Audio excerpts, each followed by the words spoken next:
इस समाचार के प्रायोजक शिवम इंडस्ट्रीज किरण दाल मिल। नए सीएमएस ने संभाला चिकित्सालय में पदभार। आइए सुनते हैं क्या कह रहे हैं नए सीएमएस। समर्पण का भाव, यानी कि उनको हम सही ढंग से समुचित इलाज कर सकें, सस्ता इलाज कर सकें और जो दवाएं हॉस्पिटल में उपलब्ध हैं उन्हीं से उनका इलाज करें। बाहर से उनको अनावश्यक रूप से दवाएं न लिखी जाएं। ये मेरी पहली प्राथमिकता होगी। ठीक है।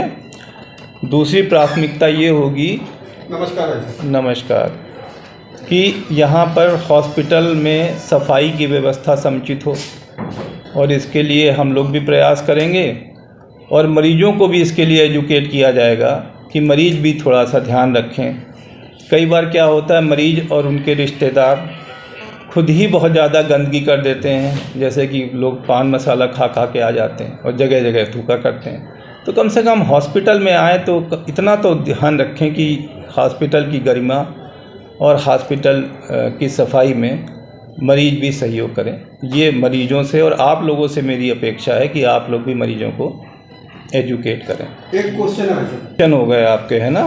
एक डॉक्टर गुप्ता से संबंधित हो गया कि ये जो साइकिलें चोरी हो रही हैं, एक डॉक्टर विनोद से संबंधित हो गया।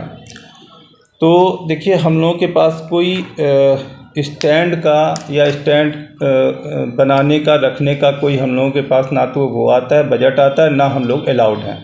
ये शासन स्तर पे है कि आप लोग इस तरह से नहीं कर सकते। तो इसके लिए हम अपने गार्ड्स को और थोड़ा सा कहेंगे कि वो सतर्क रहें और लोगों से भी कहेंगे कि थोड़ा ध्यान रखें। तो इस तरह से उसको मैनेज किया जा सकता है, क्योंकि इसके अलावा और कोई दूसरा तरीका नहीं है। तो क्या गार्ड की ड्यूटी वहाँ पे? इसका सुझाव बिल्कुल सही है, लेकिन होता क्या है कि इसके लिए वहाँ पब्लिक को एजुकेट करना पड़ेगा और लोगों को ये हो जाएगा कि ना लोग टोकन लेकर के जाएं, लेकिन ज़्यादातर लोग उसमें क्या करेंगे, गाड़ी खड़ी करके भाग जाए। उन्हें लग रहा है उनका मरीज़ सीरियस, उनसे कहेंगे टोकन लो, ये करो वो करो, तो उनको दिक्कत होगी। फिर भी आपका सुझाव जो है उसको ध्यान में रखा जाएगा और हम लोग सोचेंगे कि हम लोग उसको कैसे कर सकते हैं। ठीक है।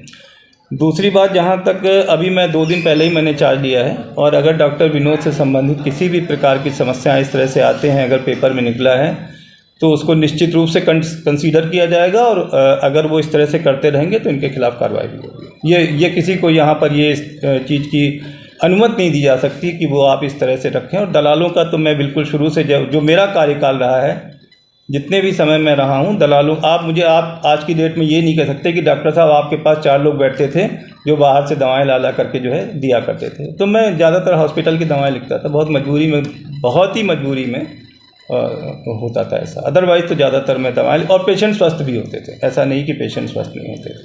तो बिल्कुल अगर ऐसा है तो उनके खिलाफ कार्रवाई, और अगर यहाँ से नहीं होगा तो उच्च स्तर पर शासन को भी इंगित किया जाएगा कि इस तरह से हम किसी को छूट नहीं दे सकते।